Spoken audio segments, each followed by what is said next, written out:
मित्रा, यश मिळवण्याचं वेळ पाहिजे, मग संकटांची काय लायकी आहे?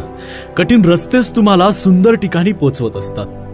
यश ही नशिबाने मिळणारी गोष्ट नव्हे, उच्च ध्येयाच्या उद्दिष्टपूर्तीकडे होणारी वाटचाल म्हणजे यश.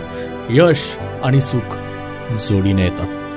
आपल्याला जे हवंय ते मिळवणं म्हणजे यश, आणि जे मिळालं आहे त्यात गोड वाटणं म्हणजे सुख. खेळ पत्त्यांचा असो किंवा जीवनाचा, आपला यक्का तेव्हाच दाखवा जेव्हा समोर बादशाह असेल. काहीही करा, पण गुणवत्तापूर्ण करा. ज्या क्षेत्रात तुम्ही जाल त्यात जीव ओता आणि त्यात सर्वोच्च स्थानी पोहोचा. प्रत्येक जग जित्ता हा एकेकाळी स्पर्धक होता, ज्याने परिस्थिती पुढे नकार दिला होता. ऐक बाळ, मला मारायचं असेल ना तर लपून मार, कारण समोरून तर हजारांना भारी पडेल मी. हा तूच. बस झालं आता त्यांच्यासाठी रडत बसणं, त्यांची वाट पाहणं, स्वतःला त्रास करून घेणं. त्यांना जर खरंच तुमची एवढी काळजी असती ना तर त्यांनी विचारपूस तरी केली असती. खऱ्या आयुष्यात यार, रियालिटीला सामोर जा. जेवढं दिसतं तेवढं सगळं सोपं नसणार आहे. तुम्हाला अजून स्ट्रॉंग व्हायचंय, आतून स्ट्रॉंग व्हायचंय, स्वतःला खंबीर बनवायचंय. फक्त जर तुम्ही ठरवलंत ना तर ज्याच्याजवळ उमेद आहे ना तो कधीही हरू शकत नाही. ज्यांना इतरांना मार्ग दाखवायचे असतात त्यांना स्वतःचे मार्ग स्वतः शोधायचे असतात. प्रॉब्लेम्स कधीच संपणार नाहीत लाईफमध्ये. त्यासोबतच जगणं शिकून घ्या. दुःख येतील, संकट येतील, वाईट परिस्थिती येईल, हे सगळं तुमच्या हातात नसेल, पण तुम्ही या सगळ्यांना सामोरं कसं जातात हे तुमच्या हातात आहे, आणि हे तुम्हाला लक्षात ठेवायचंय. विजय निश्चित असल्यावर डरपोक सुद्धा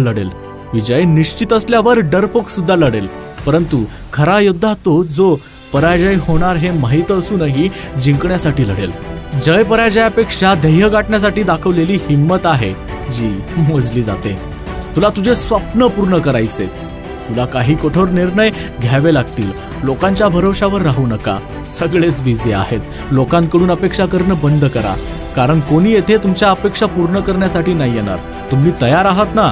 कुणाचा द्वेष करणं म्हणजे स्वतः विष प्यावं आणि त्यानंतर तुमच्या शत्रूने मरावं अशी आशा करणे आहे. आजचा दिवस कठीण आहे, त्यापेक्षा उद्याचा दिवस कष्टप्रद असेल, पण त्यानंतरचा दिवस मात्र तुमच्यासाठी प्रयत्नांना यश देणारा असेल.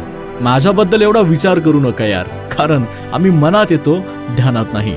परत आलोय, हिशोब करून जाणार, प्रत्येकाला त्याची लायकी दाखवून जाणार. आयुष्य खूप सुंदर आहे मित्रा, फक्त थोडेसे जळणारे पाहिजेत. शेवटची लाईन बोलून मी हा व्हिडिओ संपवतो. नक्की ऐका. स्वतःचा कमीपणा कधी दाखवू नका, कारण लोक तुटलेले पतंग पकडण्यासाठी सुद्धा तुटून जातात. आय होप हा व्हिडिओ तुम्हाला आवडला असेल तर लाईक करा, शेअर करा, आणि चॅनलवर नवीन असाल तर सबस्क्राईब करून बेल आयकॉन नक्कीच प्रेस करा. मी देवा जगताप, ड्रीम मराठीतून तुमच्या ड्रीम्सला आणि तुम्हाला सपोर्ट करतो. Wish you all the very best. जय हिंद, वंदे मातरम.